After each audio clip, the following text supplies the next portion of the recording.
Thank you, ladies and gentlemen, for pausing during busy shopping hours to join us in welcoming Zynsky to speak to us today. We are honored that these luminaries of art and design have taken time from their busy schedules to enlighten our audience members in their respective fields. Please join me in appreciation for our speaker today.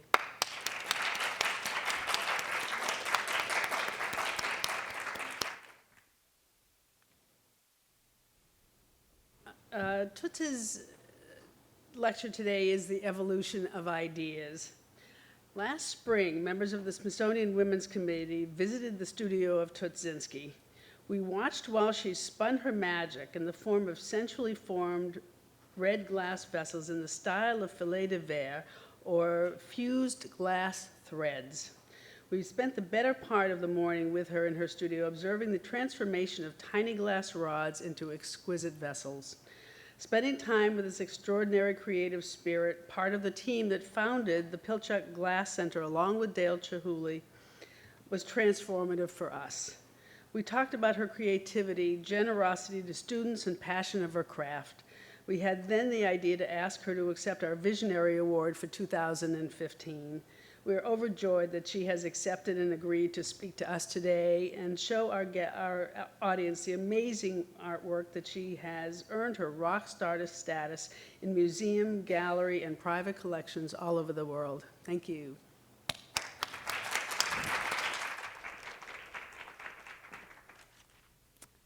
Thank you all for coming, and of course, endless thanks to the wonderful Women's Committee of the Smithsonian, not only for bringing me here, but more so for the incredible work that they've done and can, for so many years, and continue to do.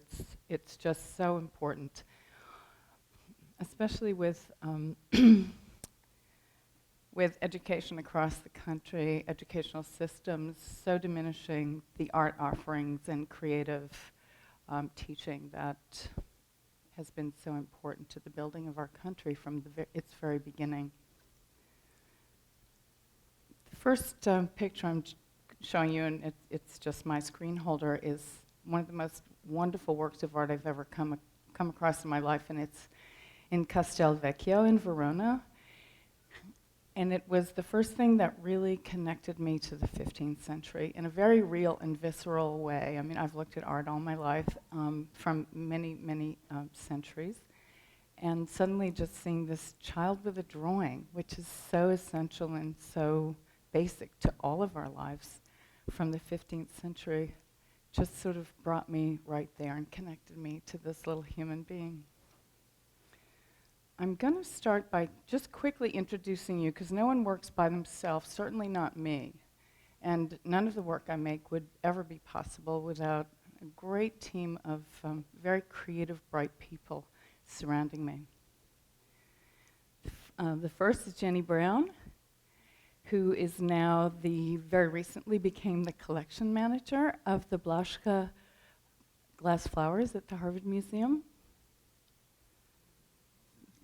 One of the very first things I ever saw made of glass that just totally transformed my way of thinking.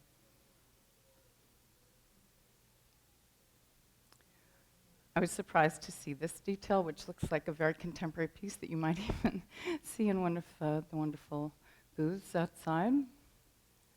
Sarah Clover, wonderful young artist, works in the combination of metal and glass, mostly metal casting and glass casting, and wonderful combinations.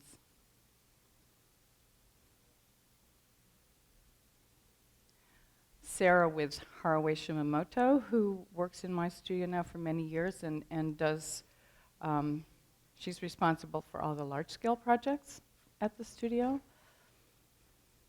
These are all fused glass, very, very thin, many, many components, so she can make them as large or small as she wants to. It's an absolutely ingenious way to use glass to make very, very large installations. This is one that she won the prize to make for a new building at the University of Wisconsin. Sometimes they're suspended freestanding, attached to walls, very textile-like, very beautiful, very ephemeral. And part of the important component of them is not only the physicality of the material, but the light and the shadow that they create. This fascinated me. Look carefully at this. Keep that in your head. Same piece, different lighting. It's one of the wonders of glass and why we all keep working with it. Just an endless imagination applied to the same basic technique. Nancy Evans-Lloyd, who works for me managing the studio, but is also a wonderful photographer in her own right. She keeps it kind of quiet, but I thought it was time it became more public.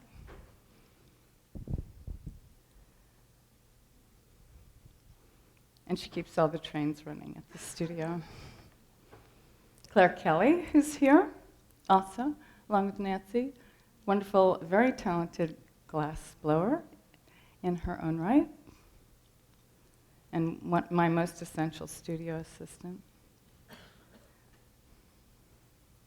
And the transformation of this mosaic, what looks like a mosaic, which is laid out, becomes this.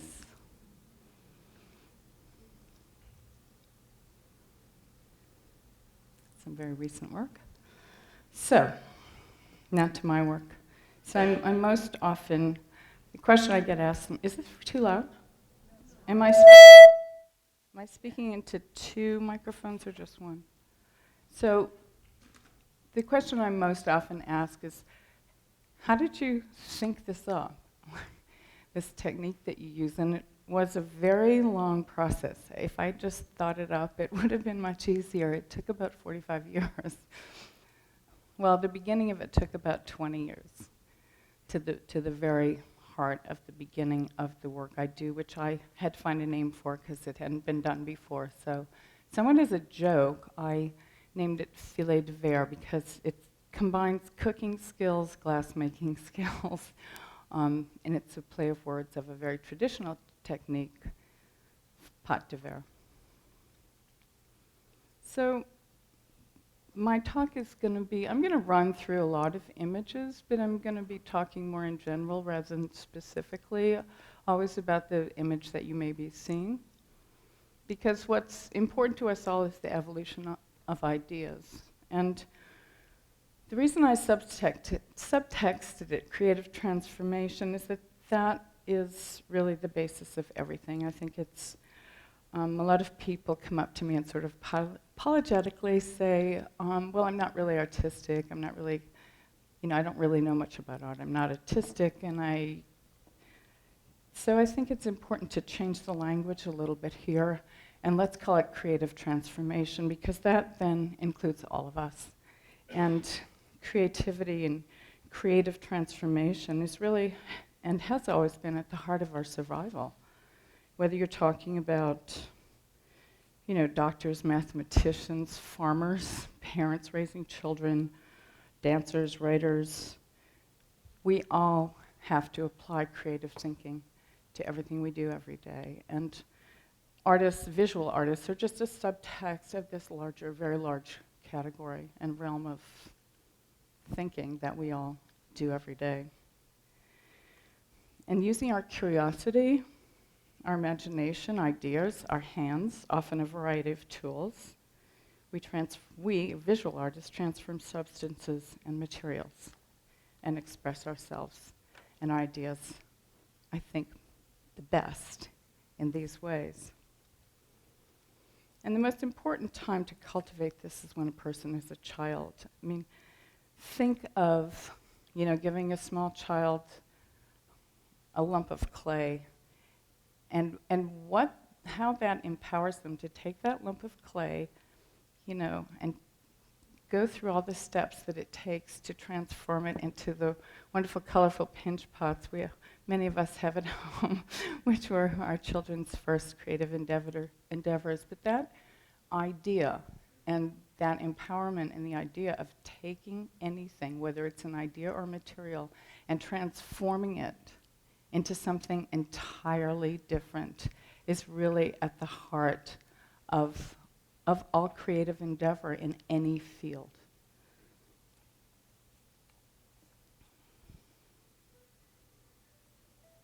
So, this is the very beginning of when I was introduced to glass, it was through glass blowing. It was the only class available. I was immediately seduced by the material, at the same time knowing that it wasn't ultimately what I wanted to do with it, but that I would learn a lot by learning how to blow glass, and I still think it's probably the best and most comprehensive way to learn the most about this remarkable substance. So these are just a few pieces from my first semester of glass blowing. And I studied at Rhode Island School of Design. I was very lucky to be in the first class of Dale Chihuly. He was just out of grad school. But I quickly was frustrated with just working at the end of a blowpipe, and even more quickly started just working with plate glass because I wanted to work larger. I wanted to be able to transform this material in different ways and really experiment with it. So these are actually about 3.5 feet tall, and my original intent with them was the physicality of this piece, which is very much like a voluminous piece of cloth, sort of blowing in a breeze, and oddly nailed to the wall, which seems like a strange contradiction. But what happened when I installed it was that, standing back, I myself couldn't tell what was the actual piece and what were the reflections and the light, and so I learned a lot from it. I was always fascinated with music and sound, and as I worked in the glass studio and glass was pinging and breaking and cracking all around me, I realized that I was hearing perfect musical tones, so I wanted to know more about that. I wanted to know why glass broke. I was fascinated with it because it's always been considered a very negative quality about glass, and I wanted to put that negative quality to use, both for my sake in learning about it and to make actual objects and pieces. And these are pieces which are actually blown into an identical shape, but that's been allowed to cool down, and just the thermal shock of this very hot piece blown into a cold piece would randomly break away parts of the other piece. But there was an integrity about the whole thing that I wanted. When I got out of school, I didn't work with glass for 6 years. I wanted to explore other things. I also got married and had my first child, and that took an amazing amount of time and all my creative energy. And then I had the opportunity to work on the building of an authentic Japanese house on Martha's Vineyard. And the curious connection with the Smithsonian is that the owner was Lisa Taylor, and her husband, Lisa, was the founding director of the Smithsonian's National Museum of Design, the Cooper Hewitt Museum in New York. I had worked building with my dad the whole time I was growing up, so my grandfather, my father, and my young brother are all master builders and very fine woodworkers, so I had this training growing up. So it gave me the possibility to work on this project, and I actually did the finished work on every square inch of wood in this house, from the roof to the walls to the shoji screens to everything. And it was a beautiful project. It was right on the ocean, and we worked on it for 2 years, 6 months each year during the building season. And this whole house was built by hand. And my co-workers were all master shrine builders and master carpenters from both Japan and Korea. And only one of them spoke a little bit of English, so it was a great, great learning experience. So, after many, many talks with Lisa Taylor on the beach, as our children played around us, she was very encouraging to me about returning to my own work. So in 1979, I did return to my own work and had been doing a lot of work with more ephemeral materials like barbed wire, cloth, space, and And I had a piece that I wanted to make for a very particular reason. I realized that I needed to incorporate glass to make it, so I threw in the towel and I went back to the glass studio. So these are the first pieces. The spun piece on the right was the original piece, and it's really the seminal piece that began everything that I do now. I've included outside an earlier piece because I think, a picture's worth 1,000 words. And so one of the pieces of mine outside, you'll see a large spun piece, and that's from the very beginning, and then you see what I do now. So this lecture is going to kind of run through how I went from there to where I am now. So I did a lot of experimenting with, I've always been fascinated by thread, by wire, by thickets, by meshes and entanglements. I had a great-grandmother who was a very fine tapestry weaver. So I was always, from a very young age, fascinated with how you took just a line and made it into something remarkable. A line or a piece of thread, or kept working on that, or transformed it into clothing or whatever. I had never worked with color up until this point, and I had one piece that I wanted to make in color, which was this black and red piece. Unfortunately, the black and red were not compatible. One thing that we deal with as glass makers is compatibility, and simply by adding enough of certain metal oxides to make colors, even to the same original body of glass, you change their coefficients of expansion, which very simply in layman's terms is the rate at which it expands and contracts. So if you have two colors that are expanding and contracting at different rates while they're heating up and cooling down, they're going to break apart. And that's what was happening. So this was really the only piece I wanted to make in black and red, but this piece is all now cracked apart. And so I started just experimenting to find a black and a red that fit together, and in the meantime, started working with color and started becoming really fascinated by it. These are combinations. This is the transformation period where I was still incorporating blown parts, but starting to incorporating fusing, casting, and slumping again in my work. So this red curtain that you see on the right is actually, it has a Pâte de Verre black frame around it. So it's all glass.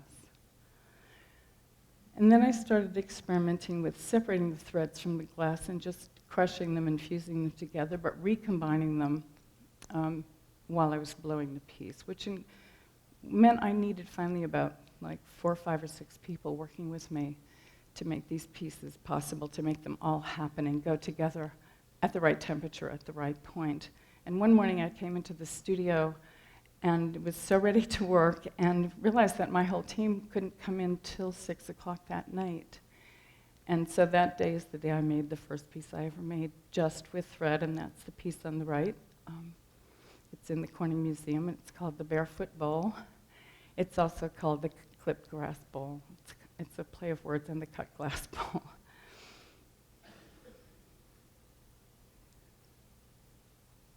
At that point, I was very lucky to intersect with 2 friends, Thurman Statham, whose work many of you may know, and a new friend, someone who was about to become very important in my life, Matthias Turnesen van Manen from Holland. And he happened to be in New York at the time my show opened. So he was curious about how the work was made, and came down to the studio, and we all started playing together. So he was very into LEDs, which not too many people had heard of in the early 80s.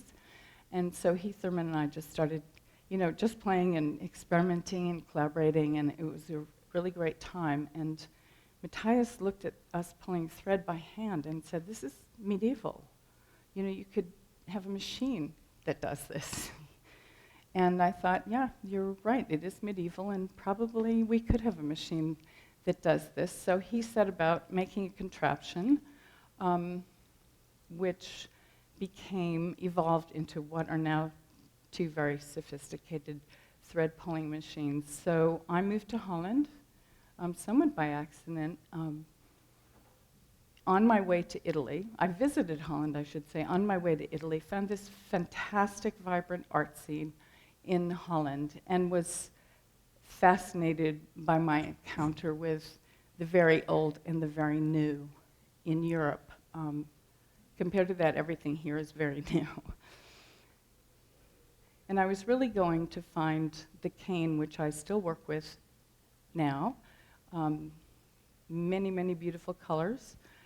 Probably the most beautiful colors in glass ever made.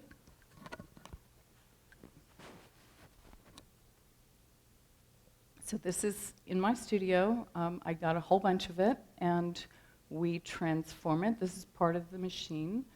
Matthias and I worked for 25 years together developing this equipment. He's turned out that he was this brilliant inventor, and although I know a fair amount about mechanics and glass, he knew a lot about electronics and software. So the machines, over the years, he would sort of figure out how to do what I needed to do, and then I would use the machine and say, well, what about, but the glass behaves like this, so we need to add like an electronic eye so it will read where the thread is. So you can see in this detail what happens when the glass rod is fed through a double burner flame, and it's constantly pulled to thread. So this is my raw material. We produce my raw material. No one else produces this, but for me it's like paint. So instead of being able to go to an art supply store and buy all my raw material, we have to produce it in my studio. So the color, you see, the color is all in the glass when I began working with it. And I have a wall full of it. So this is my palette. So this is where I began. And I ran into a problem with compatibility to begin with, because I had actually gone to a supplier and not the maker. They both had the same name. I was told to go to Moretti. I went to the first Moretti I found on the quay that I was supposed to be on, and I bought lots and lots of color. Unbeknownst to me, it was color made by 5 different makers. So I came back and I started experimenting, and I had to figure out everything, how to fuse them, how to make them, what molds to use, how to cool them down properly. And for a year, everything I made broke. And I worked every day, so you can imagine how frustrating that was getting after months and months and months. And thanks really to a National Endowment for the Arts Emerging Artists grant that I had received at that time, I was able to keep experimenting. Otherwise, I would have had to abandon this. And, sorry, my mic seems to be falling off. Unfortunately, those grants no longer exist, and I think it's a great shame, because it's money that's so well spent. And if you give an artist $1, they're going to spend $1.25 on their work. And it's really what kept me going. So finally I had no colors left, and I was running out of patience, and I was about to just abandon it. And Johnny Toso, I finally reached Johnny Toso, who had originally introduced me to this, and we went through everything. He said, no, you're doing everything right. And I said, well, if I'm doing everything right, why is it all breaking? And then he suddenly said, oh, which Moretti did you go to? And I said, well, I walked over the bridge and down the quay and went to, Moretti. And he said, oh, but you had to go to the second Moretti. So it was great, because it gave me hope, and it gave me a really good excuse to go back to Venice, which I had fallen in love with immediately. But I was still very, very apprehensive, so I started making striped pieces, much influenced by these fabulous buildings that I saw in Italy. I'd never seen a striped building before. And then little by little, I started adding color. I had the opportunity to be artist in residence at UCLA, and it was at that moment that I met Robert Leo and Carolyn Benish, who, as many of you know, are the editors and publishers of Ornament magazine. So we had a wonderful time with them for the 4 months we were in LA. Okay.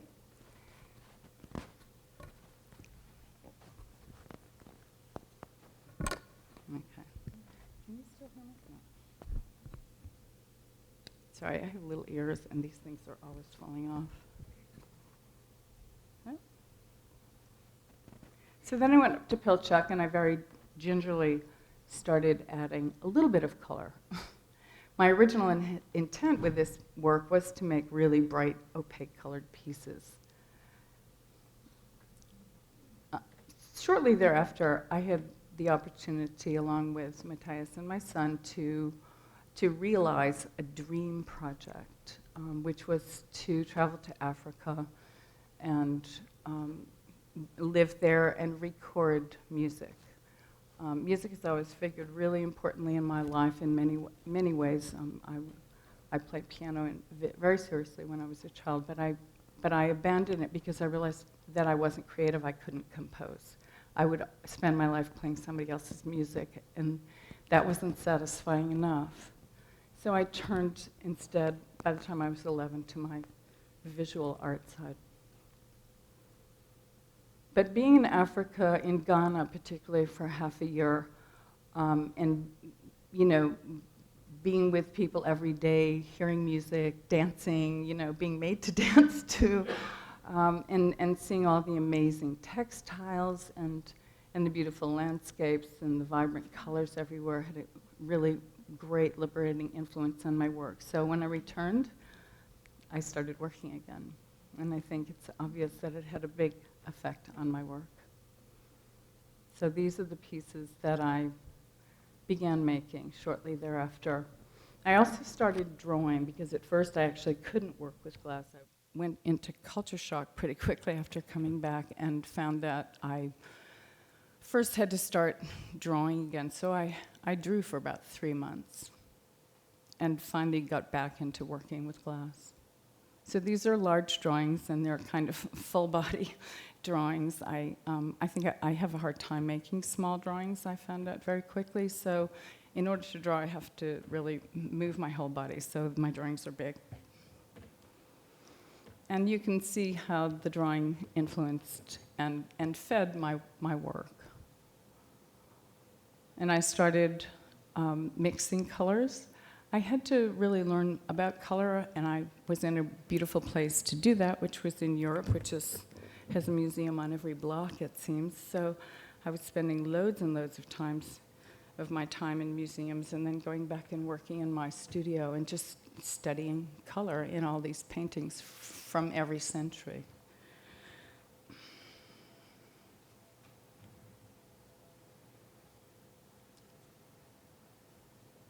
So I started experimenting, playing, being, very influenced by my surroundings, always. At this point, I was living in Paris, which is indeed the city of lights, and the most beautiful time, I think, is at night, when the intersection of light and architecture becomes a magnificent sort of display every night and ever-changing. I had the opportunity at this time to revisit these pieces that I had done earlier, the spun pieces. I had received a commission from the Museum of Modern Art and had been sort of avoiding doing it, not because I didn't want to, but because I wasn't ready to return to this work. And I had the opportunity to return to it and work with a great team of blowers, Ben Moore, Rich Royal, Robert Cunningham, Robbie Miller, can't see who else is there. Had a great time, made pieces, and I love making these pieces. It's one of the happiest moments of my creative career has been working on these pieces. It's this beautiful transformation of this sort of soft honey, thick honey-like material being spun around a blown piece in concert with all the friends that it takes to help make them and get enough thread on it once, and you feel sort of like a strange honeybee while you're doing it. This is a quite large piece, and it's now in the Corning Museum, and sits on its side like that. But that was an aside. It was kind of like the equivalent of a Shakespearean aside in a theater piece. That's what it was to my work. And so as soon as I was back in my own studio, I returned to the continuation of the work I'd been doing and developing ways to make the pieces larger so I would have more room to work and more material to work with to be able to start making different forms. So this is just a quick shot, which almost nobody ever sees, but me and whoever's in my studio. This is how all the pieces begin. They begin flat and round or oval. And so this, after many, many transformations with heat, becomes this. That is the same piece that you saw laid out flat. So the composition is never seen in its entirety again. Mm-hmm. I know, it's I'm just going to use, can I use this, like that? Are the mics working? Okay. Yeah, these always fall off, sorry.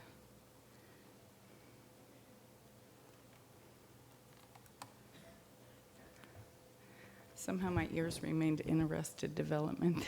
They're too little to hold those things. So they're like 4-year-old ears.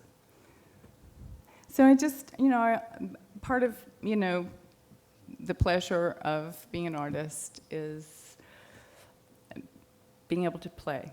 And so, playing with ideas, revisiting ideas again after many years and applying new information to those, earlier ideas. So some of the earlier pieces that you saw that were very simple and striped, I wanted to see what would happen with those stripes when I started transforming them into these larger pieces with many more, convoluted forms. And I learned a lot about what was happening with the glass when I was slumping it, which became very important later as I started to make more tall and stretched pieces. I learned where I needed to add more material in order to allow that to happen. After the first one that I made just sort of stretched, and the bottom half of the piece tore away from the top half of the piece and fell down, and I realized that I needed to add more material so that I could stretch it. And I learned that from doing these pieces. So this is just a quick run through over the years of the development of ideas and elaborating my use of color. And starting to finally be really frustrated with being limited to the 60 or 70 colors that I had in the original cane. It wasn't enough. It doesn't sound like that should be true, like you got 70 colors, but there are thousands of colors, and what I needed was to be able to transform these colors, and because glass is what it is, I was able to do that by using overlays of transparent colors, translucent colors, and muting and transforming the basic colors that were available to me, giving me a much, much broader palette to work with. So this piece actually has about 7 colors in it. Sometimes the subtle transformations make that not obvious, but the piece wouldn't look like that if it didn't have all those colors in it. I returned to Italy a lot. Probably the two most important, sources of inspiration that I have for my work are, first of all, music, and second of all, Italy. It's just one of the most amazing places on the earth, and I find it endlessly fascinating and endlessly inspirational. And one of the places I go the most often is Venice. So these were after, that trip to Venice. That's the same piece, recto verso.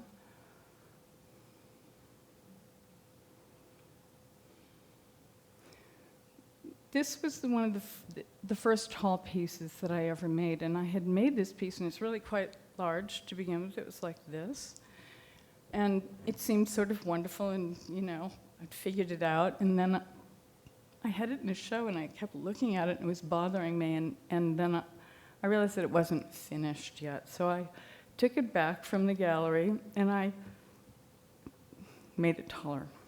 I stretched it some more. So it becomes sort of subtle.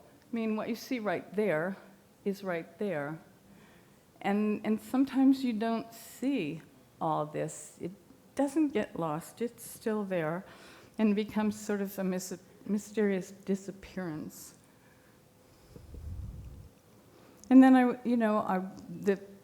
the company whose glass I get, which is now called Effetri, but it's the same company that's been there for 4 centuries, just changed hands. At the end of the 20th century, it suddenly changed hands 3 times after being in the same family for 4 centuries. So the end of the 20th century is a very special time. And they suddenly started making new colors. They made purple, not amethyst, but purple. So I suddenly had this beautiful purple to work with. It's like being a cook and having a new vegetable appear in the market. You know, it's like, oh, what can we do with this? And another trip to Italy, this time to Florence and to Umbria, with, you know, these 800-year-old olive trees and all the fantastic statuary that's in Florence. I mean, you could spend 2 lifetimes there and never see all the wondrous things that there are.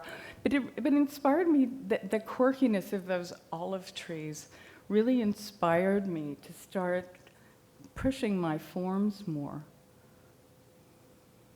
And so these were the pieces that were an immediate result over the next 6 months of, you know, both my past work and that trip. And they're pretty large pieces. And they were pretty, to get those pieces, I broke a lot of pieces to get these pieces because I started really pushing them and pulling them and stretching them and pushing them sometimes too far, but sometimes that's important when you want to make a leap forward with your work. You have to push it, and sometimes you've pushed it beyond literally the breaking point, and then you know how far you can go, which is really important.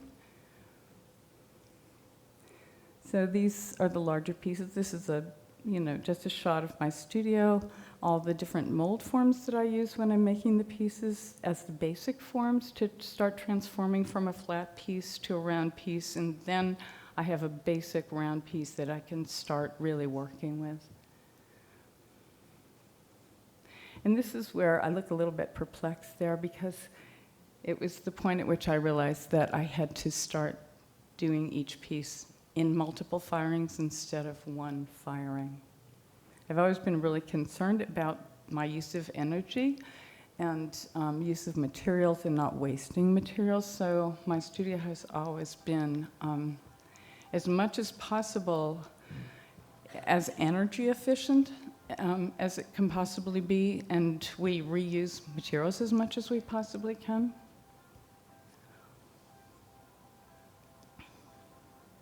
So these are a whole new level of pieces. These are all very large and were a wonderful challenge to me that I needed and that I really enjoyed. It's wonderful to reach a plateau and finally, arrive at a point where you can, you've succeeded in doing what you want to do and being able to do what you want to do and just sort of running with that for a while. And then at a point you need another challenge to go to the next plateau and, push your ideas and push yourself and your, everything further and push the material and find out where, push the limits.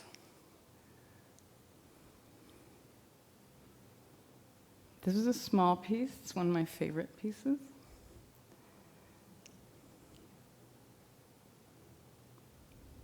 And I, after several years of being really focused on form and very, very subtle use of color, although probably bright red isn't that subtle, but subtle combination of colors, I should say.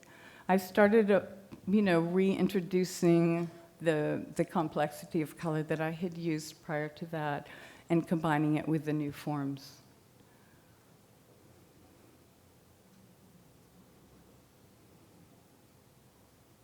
This is Pina. It's one of my favorite pieces I've ever made. Very much inspired by Pina Bausch, one of my favorite dancer choreographers. Dance is really important to me. I'm very involved with a dance company in Providence, and all my life I've been very involved in dance, although I'm not a dancer, but I love to dance. And again, I had the opportunity to return to Italy to do a residency at the Cini Foundation on the island of San Giorgio, which some of you may know. It was began as a 9th century Benedictine monastery. Napoleon didn't like Catholics, so he threw them out when he arrived in the early 1800s and thought that it was a nice place for himself to live. And indeed, it is a beautiful place. It's a very classic example of Palladio's architecture from the 15th century, 16th century. And it's probably one of the most magnificent monasteries ever built, and it's certainly a beautiful example of Italian architecture. And I had the great pleasure of being able to live there for a month and study there in these extraordinary libraries they have, which I've always loved libraries. I love to read and I love to research. So they have history of music, history of architecture, history of all visual arts, history of theater, and history of dance. So Venice being one of the most rich centers of culture in the world, in history, and certainly in Italy, from the 9th century to the 20th century to the 21st century. It was just a gold mine of information. And this is one of the things I found in one of the rare book libraries. It's one of a kind. It was an amazing experience to actually have in my hand something that another artist, this time a musician, had created. This is the only piece of its kind. He was commissioned by a count to record all of the music that the gondoliers were singing in the 1700s. And so you see the date up here, it's 1749, and both the lyrics and the music were carefully recorded. So I found someone who would, one of the archivists actually photographed page by page this whole book for me. So I'm going to incorporate it in a dance performance that I'm going to be working on in the next few years. These are very tall pieces. I started kind of really crushing the tops of them because you can do that with glass. And I loved the forms. They seem more natural to me. It's the largest piece I've ever made. Let me see. This piece is 36 inches wide. It's about 3 feet wide and, I don't know, 2 feet high, 2.5 feet high. So that, I mean, in the world of sculpture, that's not very big. In the world of glass, it's kind of big.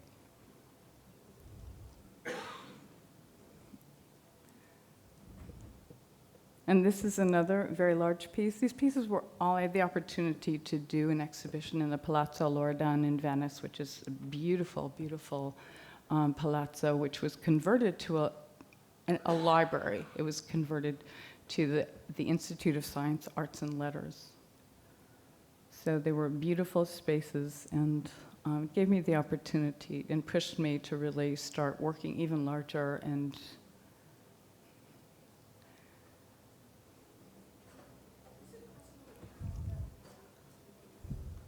I'm not sure, yeah. I'm not sure if we can because they're filming. But this piece is the same size as the big gold one that's outside when you first come in. And, you know, I don't think it's necessarily more important or a piece that's larger has more intrinsic value than a smaller piece, because sometimes those, you know, a small piece has just a concentration of the same amount of ideas and integrity and, you know, inspiration and exploration. Having said that, there's a great pleasure in working larger just because it gives you more room to move.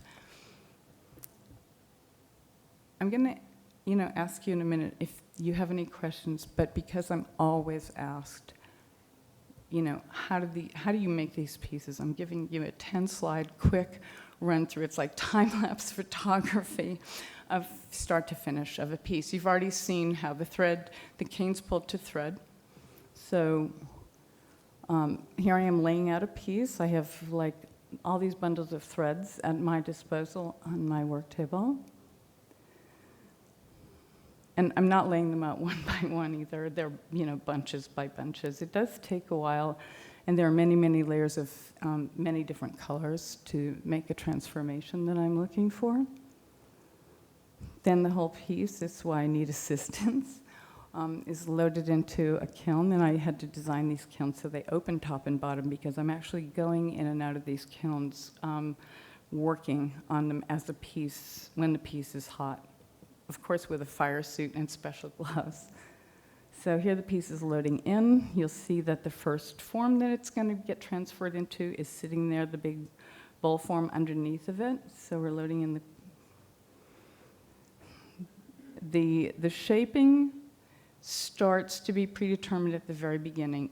During the fusing process, those what we refer to as pillows are inserted once the piece is fused and softened, so I can insert them without cracking the piece. You can see here the different layers and crossings of thread. That keeps the threads from separating when they're stretching. The fact that they're going in different directions. Because although glass is an amorphic structure, because of the fusion of these threads, what happens is that very fine lines of air are trapped in, which in a funny way gives the glass a structure that affects how it moves and it affects how I can shape it. So there you see the gloves. I'm pretty suited up. I've transferred the piece back into the mold from being flat. You can't quite see it. That's the same piece. It actually is a bright red piece, but when it's heated up, it looks almost black.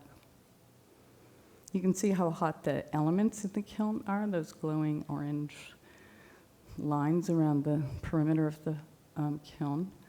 It's being transformed. You can see that I've started to,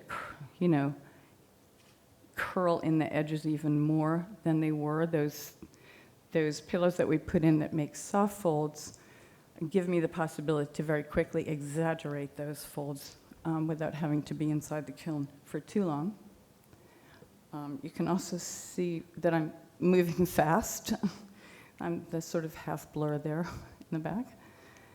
Then the piece comes out of the kiln at this point. It cools down. It takes about 2 to 3 days to cool down. This is a wonderful assistant, Emily, who came from France to work with us for 1 semester, to intern with me for 1 semester as part of her course studies. She's just cleaning the edges of the piece. I'm about to put it back in the kiln. You can see how large it is. The volume of the piece is pretty big. And you can see the color again now that it's cooled down. Now it goes upside down over a cone. You can see the folds that are there predetermine what happens as it's the heat and the gravity and the weight of the piece starts stretching it down. Again, it looks black, but it's that red piece. And then by many different methods, I finish the shaping of the piece, sometimes by pressing it with preheated boards, sometimes by just squeezing it with my hands, sometimes by inserting other jigs or pillows that the piece is slowly dropping down over, and then it pushes it back up and forms different curls and undulations, and that's what happens. That's the resulting piece. So now, if you have more questions, you can ask me.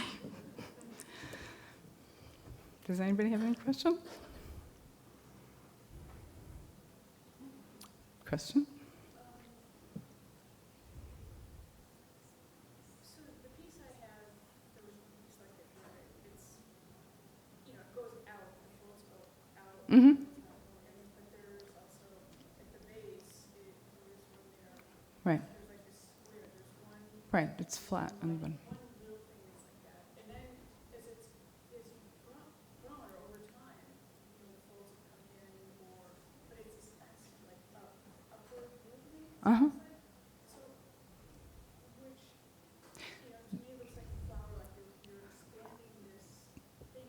Right, it's not just, she's asking, she has a piece of mine that has that flat base that it sits on and a neck, but then it goes out.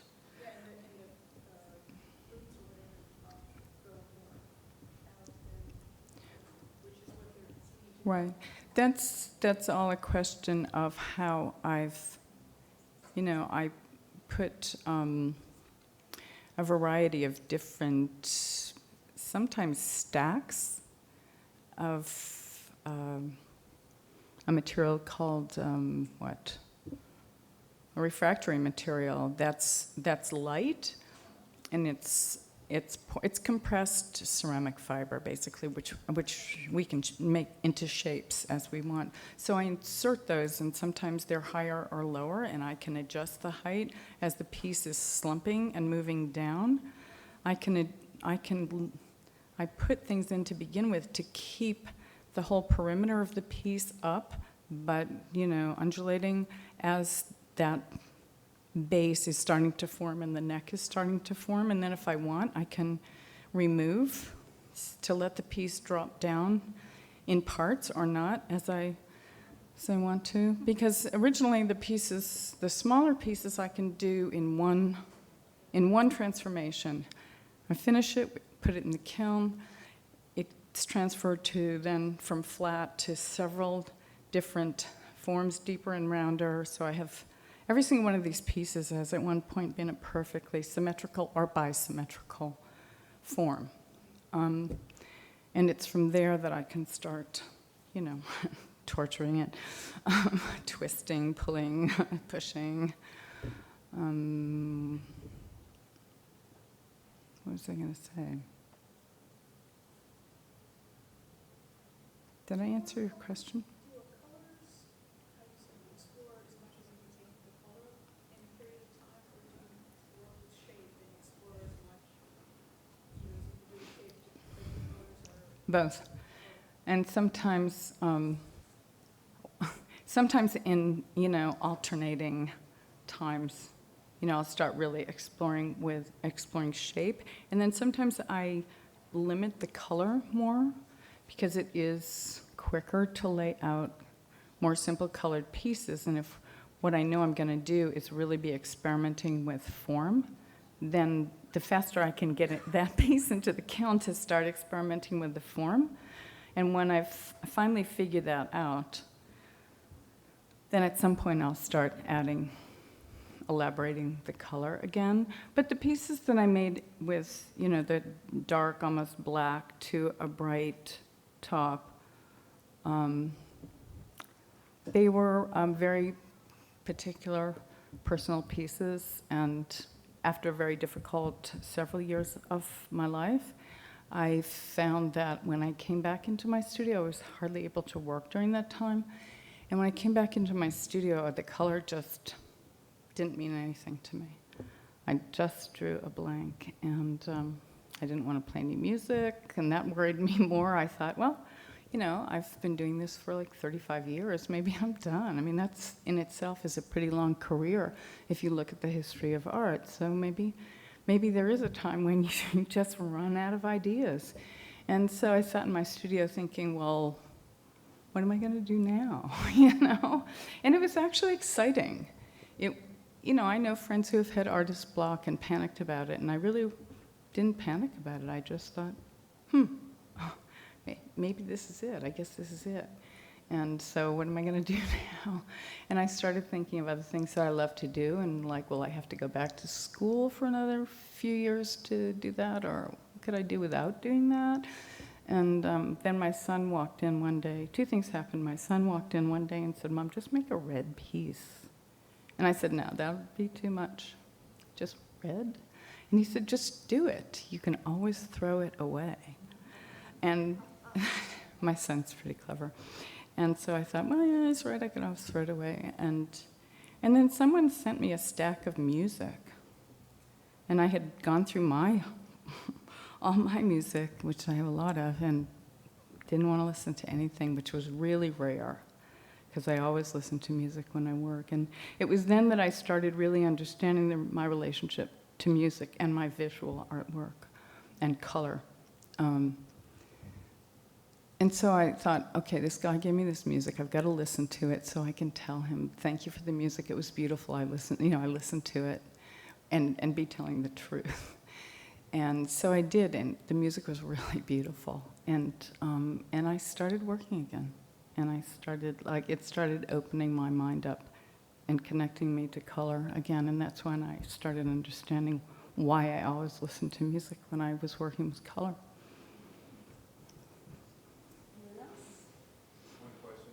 Sure. How many pieces do you produce, say, annually, Ooh. do you think? It completely varies, and that mostly depends on how big they are. The pieces now, the big pieces, like the two of the large pieces that you see out there, are a combined energy effort of the entire studio. From, pulling the thread to the laying out, to the firing, to the cooling down, to the multiple refirings to create those forms. They're at least 2 weeks each piece. So, it can vary between 50 pieces in a year to 70 pieces in a year. But mostly now, because I'm doing a lot of large pieces, it's on the lower side. Thank you. You said that one of the smaller pieces was your favorite. Other than the fact that we all just have things that for an unexplainable reason we fall in love with, was there a reason that one was your favorite? I don't know. In a city of 3 million people, why do you fall in love with one person that lives 1,000 miles away? I think it's kind of, there's the same like, why? I wondered if it had a certain quality or it was especially enjoyable while you made it. I think it's pretty inexplicable. Like, all of the work that goes out of my studio are pieces that I like, that I think are successful, that I'm happy to have represent me. But I always have favorites, and I couldn't say because it's this tall and has this many folds, or there's just some totality of it and it can fit the same description in general as another piece, but that one is the one that I'm tied to, and that one is, the other one is like, yeah, you're a beautiful piece, but I'm in love with you, It's a love affair. And it doesn't matter about the size either.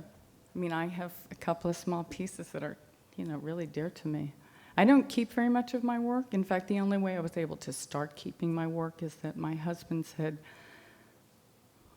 you really should start saving your work, because he had lunch with one of the Vanini sisters, the children of Paolo Vanini, of the very famous Vanini factory in Italy. And he said, oh, you must have, and she was in her 60s then. He said, well, you must have a beautiful collection. And she said, no, we have almost nothing. And they had never expected the company to be bought out from under them. And, they were making glass every day, so it was always there. And my husband said, it's not going to happen in our family. So the only way to ensure that was to give the pieces to my children. But they're in an archive. I don't have any of my pieces in my own house. And people are always surprised at that, but I work around it all day, every day. I need a break, So when I go home, but I love looking at them again in my studio, but I'm looking at them all day long. Not very many of them. I have a few favorites that I keep out, and often they're ones that I pushed too far and broke. So there's a big crack up them, and then I go, oh, well, good, I get to keep it. And question? Struck while I was watching your process shots. This may be one of those questions that are hard to answer, but between control and deliberateness and improvisation, Mm-hmm. that mingling that takes place when one is working, and do you have a deliberate sense of that as Yes. That's kind of, that's not a silly answer. That's an accurate answer. Every piece has its own personality. No two pieces are alike. It's a combination of how I've laid the threads out, what I'm intending, and any material that anyone works with has a mind of its own. And if you're choreographing for a dancer, two different dancers given the same choreography are going to come out different because they have a different fluidity, their bodies have different musculature. And my pieces are like that. But when I start working with a piece, it's why it's really important to the farthest point I can to keep working through with it constantly.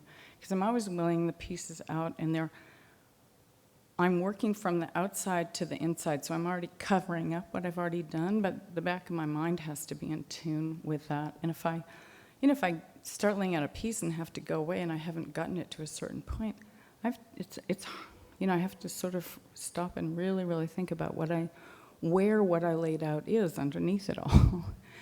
And then when it gets to the forming part of it, different colors of glass have different plasticity, even though it's the same basic body of glass. So it's another reason it's really important for me to, work as far through with the piece as I can, because, my short-term memory doesn't seem to be as good as it used to be, but the back of my memory works pretty well with my work. So the back of my memory is always kind of recording what I've done, and so I kind of know what parts of the piece have colors that are drier and less plastic in it. So when it comes to forming the piece, even though I can't really see the colors, because as you saw, the heat transforms the colors. The color, when it's back down to earth, to room temperature, the colors return, but it does affect the form. But I also use that on purpose. Like if I want an edge that's really, really undulating or even almost crushed, then I use softer colors to enable that. Or I make the piece less thick around that edge. So the rest of the piece will be forming and transforming more slowly, and that edge is going to be going crazy at the same time and very easy to manipulate. Did I answer your question? And part of it, yes, I mean, that last slide that you saw, let me just go back a second, where I added those. From there, you see how wide the piece is? And that isn't what I wanted. I wanted the piece to be taller and thinner, and it just wouldn't do that because of the curves I had already prescribed in it in the very beginning.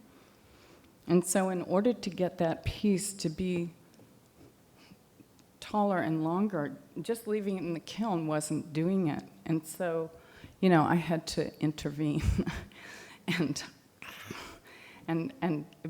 really risk breaking the piece, but I wasn't happy with it. So, I'd rather lose a piece than have a piece that it's okay, but it's really not what I wanted.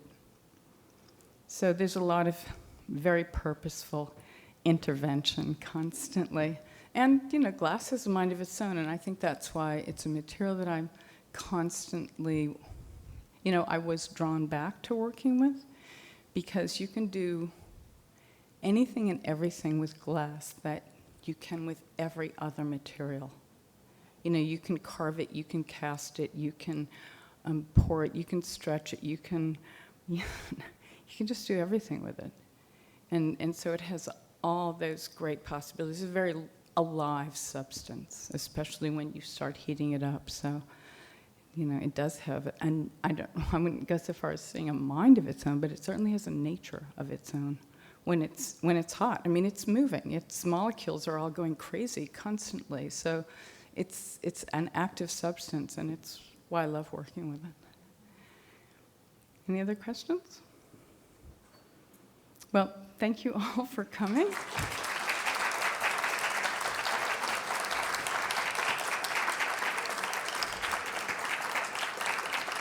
And I hope you're all enjoying the show as much as I am. I just love seeing what other people's imaginations do when they apply them to all these amazing materials and, you know, take a piece of wood and transform it into this magical object that inspires my imagination too.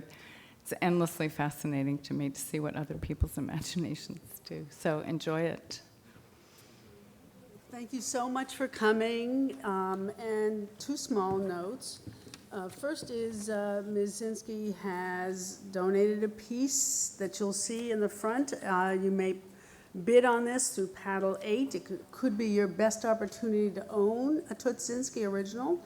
And second, every once in a while, you listen to a lecture or a talk and you say to yourself, that person's a genius. Yeah? I mean, don't you think? Genius. Thank you so much, Toots.